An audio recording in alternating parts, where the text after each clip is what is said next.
أعوذ بالله من الشيطان الرجيم. بسم الله الرحمن الرحيم. الرحمن علم القرآن خلق الإنسان علمه البيان. الشمس والقمر بحسبان والنجم والشجر يسجدان والسماء رفعها ووضع الميزان ألا تطغوا في الميزان وأقيموا الوزن بالقسط ولا تخسروا الميزان والأرض وضعها للأنام فيها فاكهة والنخل ذات الأكمام والحب ذو العصف والريحان. فبأي آلاء ربكما تكذبان؟ خلق الإنسان من صلصال كالفخار وخلق الجان من مارج من نار. فبأي آلاء ربكما تكذبان؟ رب المشرقين ورب المغربين. فبأي آلاء ربكما تكذبان؟ مرج البحرين يلتقيان بينهما برزخ لا يبغيان.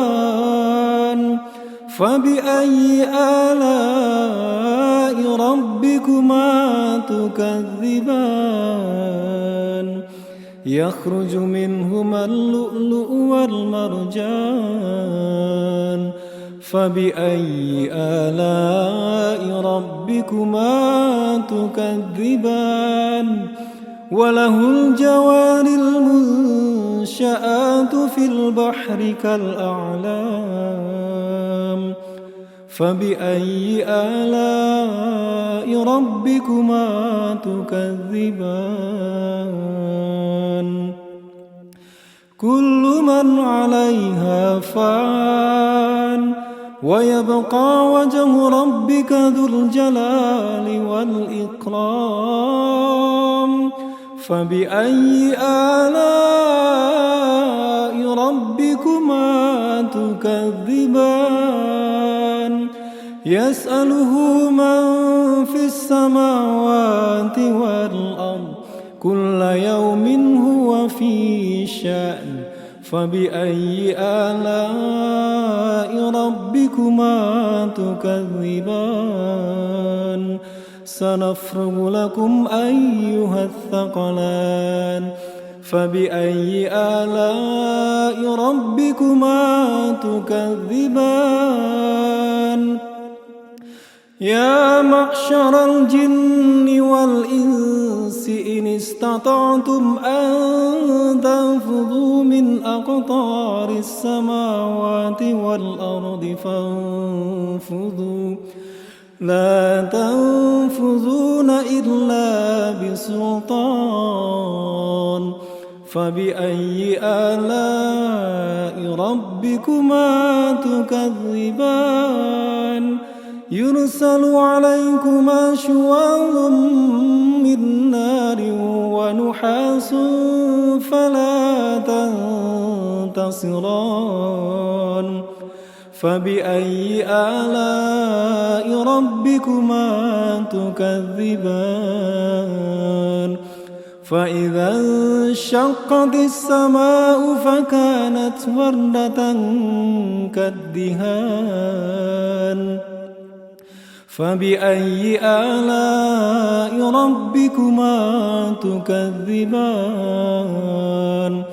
فيومئذ لا يسأل عن ذنبه إنس ولا جان فبأي آلاء ربكما تكذبان يعرف المجرمون بسيماهم فيؤخذ بالنواصي والأقدام فبأي آلاء ربكما تكذبان هذه جهنم التي يكذب بها المجرمون يطوفون بينها وبين حميم آن فبأي آلاء ربكما تكذبان ولمن خاف مقام ربه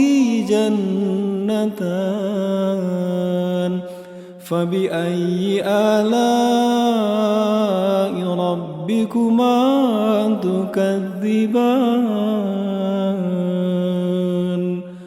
صدق الله العظيم.